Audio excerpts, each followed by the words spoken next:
నమస్తే, welcome to our channel. నేను మీ అనుష. మనం ప్రతిరోజు తీసుకునే ఆహారంలో దాంట్లో ముఖ్యమైనవి నూనె ఇంకా మసాలాలు. కానీ ఈ మసాలాల్లోనే కల్తీ జరుగుతున్నాయి. కల్తీ జరగడం వల్ల అనేక అనారోగ్య సమస్యల బాధను పడుతున్నాం మనం. సో దాంట్లో ముఖ్యంగా ఈ లివర్, డయాబెటీస్, ఒబేసిటీ, అతి ముఖ్యంగా క్యాన్సర్స్ కూడా వస్తున్నాయి అని చెప్పుకొస్తున్నారు. సో ఈ అంశం గురించి మాట్లాడడానికి ప్రస్తుతం మనతో పాటు ఉన్నారు senior consultant gynae oncologist doctor Sai Lakshmi Diana గారు ఉన్నారు. మేడంతో మాట్లాడి కంప్లీట్ డీటెయిల్స్ తెలుసుకుందాం. నమస్తే మేడం. నమస్తే అనూష. మేడం, చూసుకుంటే రోజు రోజుకి కల్తీలు అనేవి జరుగుతున్నాయి. దీనివల్ల అనేక హెల్త్ ఇష్యూస్ వస్తున్నాయి. ఒకప్పుడు చూసుకుంటే హాస్పిటల్కి ఎవరో ఒక 60 ఇయర్స్ 70 ఇయర్స్ ఏజ్ ఉన్న వాళ్ళు వచ్చేవాళ్ళు, ఎక్కువగా విజిట్ అయ్యేవాళ్ళు. కానీ చిన్న చిన్న పిల్లలే హాస్పిటల్లో అడ్మిట్ అయ్యి అనారోగ్య సమస్యలు ఎందుకు వస్తున్నాయి అంటారు? 40 ఏళ్ల లోపు సగము షుగర్ పేషెంట్లు, బీపీ పేషెంట్లు, కొలెస్ట్రాల్ పేషెంట్స్, క్యాన్సర్ పేషెంట్స్ 40 లోపే ఉంటున్నారు ఈ మధ్యన. ఇది నా అబ్జర్వేషన్ కాదు, మీరు అంటున్నది కాదు, స్టాటిస్టిక్సే చెప్తున్నాయి. చిన్న వయసులో 20 to 40 మధ్యలో చాలామంది అనారోగ్యం పాలవుతున్నారు. అండ్ ఎందుకంటే ఈ 40 ఇయర్స్ వచ్చే లోపే మనం ఒక జీవితానికి సరిపడా తిండి తినేస్తున్నాము, అంత స్ట్రెస్ తీసుకుంటున్నాము, అన్ని అన్హెల్తీ హ్యాబిట్స్ ఉంటున్నాయి. People are becoming smoking, drinking, recreational drugs ఇవన్నీ చాలా ఎక్కువ అవుతున్నాయి. అండ్ ఒకప్పుడు ఇంతకుముందు కూడా స్మోక్ చేసేవారు, డ్రింక్ చేసేవారు, బట్ మోతాదు ద క్వాంటిటీ ఎక్కువ అవుతుంది. ఫుడ్ కూడా ఈజీగా, చీప్గా ఎక్కడ పడితే అక్కడ మనకి ఏ నిమిషం కావాలంటే ఆ నిమిషం కావాల్సిన ఐటెం దొరుకుతుంది. Everything is door step. Yes, everything మన బెడ్రూమ్లోకి రావటమే తక్కువ, ఇంకా డోర్ దాకా తెచ్చిస్తున్నారు.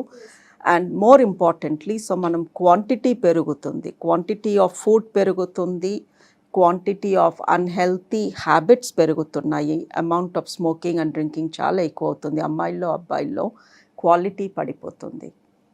అండ్ మనం తినే ఫుడ్లో చాలా మటుకు అన్హెల్తీ ఐటమ్సే ఉంటున్నాయి. ఆ ఐటమ్ అన్హెల్తీ అనే కాదు, దాన్ని ప్రిపరేషన్ కూడా అన్హెల్తీగా జరుగుతుంది.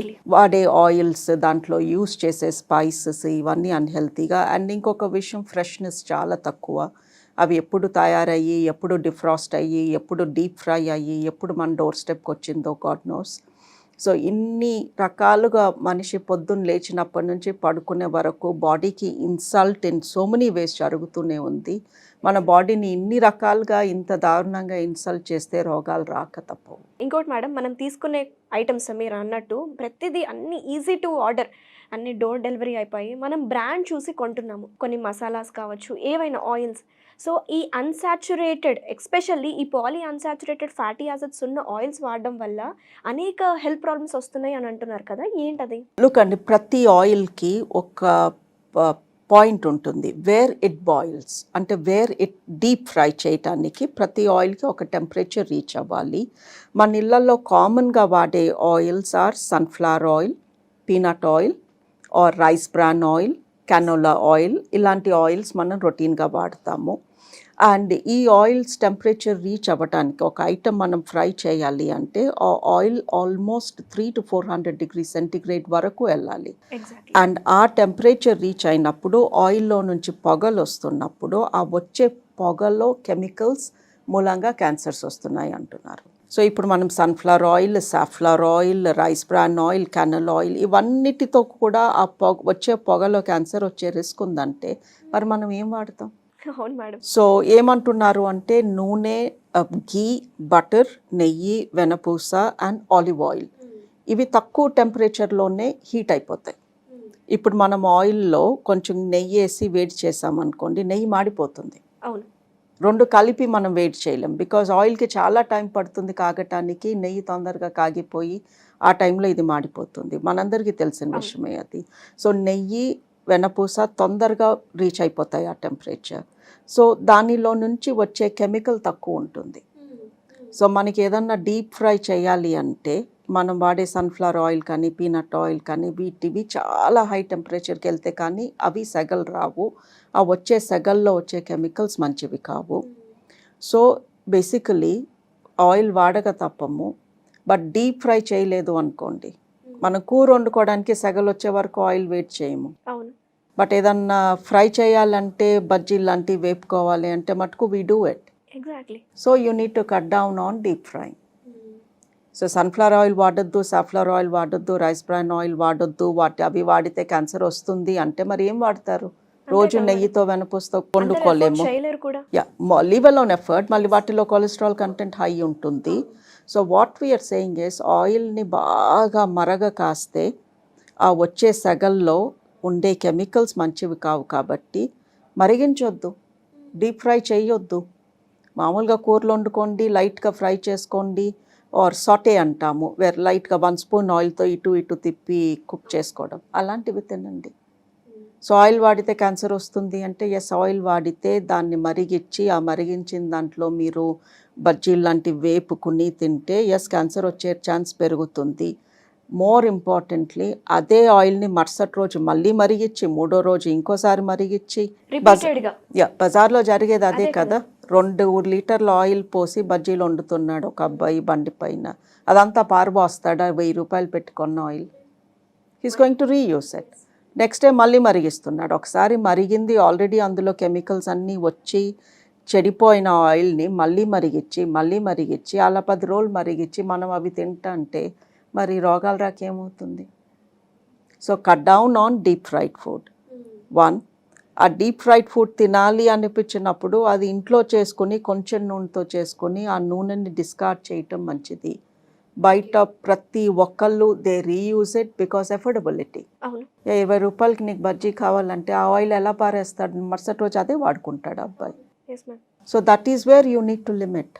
తప్పదు, ఫ్రెండ్స్తో బయటికి వెళ్ళాను, నాకు ఆ పానీపూరి తినాలని ఉంది అంటే వారానికి ఒకసారి తినండి, 10 రోజులకు ఒకసారి తినండి. రోజు అలాగే తింటూ ఉంటే మా చుట్టూతో తిరుగుతూనే ఉంటారు. అండ్ ఇంకోటి, మనం వాడే వెల్లుల్లి అండ్ ఈ మసాలాలు, ఈ గరం మసాలాస్, ఇంకా మన అల్లం పేస్ట్ కూడా ఎలా తయారు చేస్తున్నారో కూడా తెలియదు.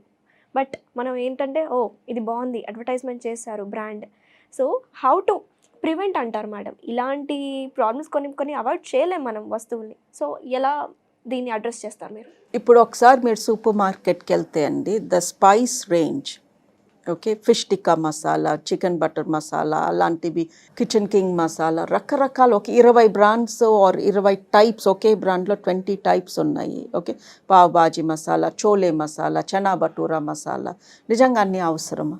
మన అమ్మమ్మలు నాన్నమ్మలు 20 రకాల మసాలా ప్యాకెట్స్ పెట్టుకుని వండారా? అప్పుడు 4 ఉన్న ధనియాల పొడి, మిరియాల పొడి ఏయో ఇంట్లో దంచుకుని చేసుకున్నవి 4 వాడారు, శుభ్రంగా మనం తిన్నాము, మన పేరెంట్స్ పెరిగారు. ఇప్పటికీ మన పేరెంట్స్ చక్కగా 70s 80sలో ఉన్నారు అంటే because they ate better than us. So ఇప్పుడు మనకి ఇన్ని రకాల మసాలాలు ఎందుకు అవసరం? అండ్ ఒక్కొక్క ప్యాకెట్ 20 రూపాయలు, 30 రూపాయలు. ఫిష్ టిక్కా మసాలా అంటాడు, లేదా రోగన్ జోష్ మసాలా అంటాడు. అవి అంత తక్కువ డబ్బులకి వాళ్ళు అన్ని క్వాలిటీ ఇంగ్రీడియంట్స్ ఎలా వేయగలుగుతున్నారు? చూస్తేనేమో కలర్ ఇలా ఎర్రగా ఉంటుంది, వాసన గుమ్మగుమ్మలాడుతుంది. So obviously there are chemicals, ఉంటారు. ప్రిజర్వేటివ్స్ ఎలాగూ ఉంటాయి. ప్రిజర్వేటివ్ లేకుండా అది 6 నెలల షెల్ఫ్ లైఫ్ ఎలా ఉంటుంది? సో ప్రిజర్వేటివ్ ఉంటుంది, దాంతోపాటు కలరింగ్ ఏజెంట్ ఉంటుంది, దాంతోపాటు ఫ్లేవర్ ఎన్హాన్సింగ్ ఏజెంట్ ఉంటుంది. So we need to limit. నేను వండుకోవడానికి నాకు ఒక కూర చక్కగా టేస్ట్ రావాలి అంటే బేసిక్ ఇంగ్రీడియంట్స్ ఏంటి? ఈ ఎక్స్ట్రాలు అవసరమా? మనందరం ఎవ్వరూ వాటిని కొనట్లేదు అనుకోండి, వాళ్ళు మ్యానుఫ్యాక్చరింగ్ కూడా తగ్గించేసి ఆ ఉప్పు కారాలే అమ్ముతారు కదా. అంతే కదా. So sometimes the change has to come in us. అల్లం వెల్లుల్లి పేస్ట్ చాలామంది కొనుక్కుంటారు. బ్యాచులర్స్ మిక్సీ లేదు, రోల్ లేదు, కొనుక్కున్నారు, అర్థం ఉంది. ఇంట్లో హౌస్ వైఫ్స్కి ఏంటి ప్రాబ్లం అండి? అది కూర్చొని దంచుకున్నో రోల్ మిక్సీలో వేసుకోవడం, అందులో కూడా వినగర్ అని, కెమికల్స్ అని, ప్రిజర్వేటివ్స్ అని అన్నీ వేసి అమ్ముతున్నారు కదా. So some times we have to take a step back. ఒకసారి మీ కిచెన్లో చూడండి, బయట కొన్న ప్రోడక్ట్స్, రెడీమేడ్ ప్రోడక్ట్స్ ఎన్ని ఉన్నాయి, అవి లేకపోతే గడవద్దా? బికాజ్ అందులో ఉన్న రంగులు, కెమికల్స్ రోజు మన ఇంట్లో వాళ్ళకి మనం పెడుతున్నాము, వాళ్ళు సిక్ అవుతున్నారు. ఎందుకు సిక్ అవుతున్నారు అని మనమే బాధపడుతున్నాము. సో ఎన్ని బయట నుంచి కొనాలి, కొనక తప్పదు, ఎన్ని ఇంట్లో నేను క్లీన్గా చేసుకోగలను, we need to draw a line అండి. ఓకే, ద చేంజ్ వాళ్ళు అమ్మకూడదు. అవన్నీ రంగులేసి అవన్నీ వాళ్ళు అమ్మడం తప్పు. గవర్నమెంట్ రెగ్యులేషన్ చేయాలి, ఆ రంగులు వేయనీయకుండా ఉండాలి. బట్ మనం కూడా కొనకుండా ఉండొచ్చు. అండ్ ఈ రంగులు are very cheap and they are very bad to health.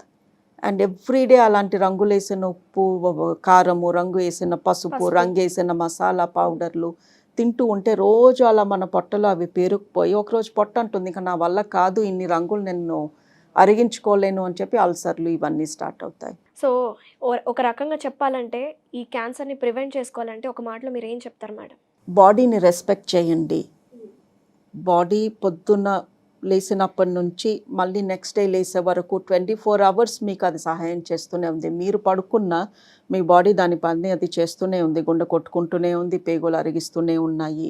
So respect your body. ఏదన్నా మీ బాడీలోకి వెళ్తున్నప్పుడు పీల్చే గాలిలో తేడా ఉంది, అది మన కంట్రోల్లో లేదు. నోట్లోకి వెళ్ళే ఫుడ్ ఇన్ని రకాల ప్రాసెస్డ్ కెమికలైజ్డ్ హార్మ్ఫుల్ ఫుడ్ తింటూ ఉంటే మీ పేగులు అరిగించుకోలేవు. మీ బాడీ రిపేర్ అయ్యేది మీరు పడుకునేటప్పుడు. సో సరిపడా పడుకుంటే బాడీకి రిపేర్ అయ్యే టైం దొరుకుతుంది. బికాస్ రోజంతా దానికి డ్యామేజ్ జరుగుతూనే ఉంది. మైండ్కి రోజంతా డ్యామేజ్, స్ట్రెస్ మూలంగా రకరకాల డ్యామేజెస్ జరుగుతూనే ఉన్నాయి. You have to sleep enough. Okay. ఇవన్నిటికీ తోడు definitely dangerous items, cigarettes, alcohol, soft drinks, coloured soft drinks and recreational drugs. ఈ మధ్యన చాలామంది కోక్ అని, క్యానబిస్ అని, ఎక్స్టసీ అని ఇవన్నీ ట్రై చేస్తున్నారు, college students and middle aged people.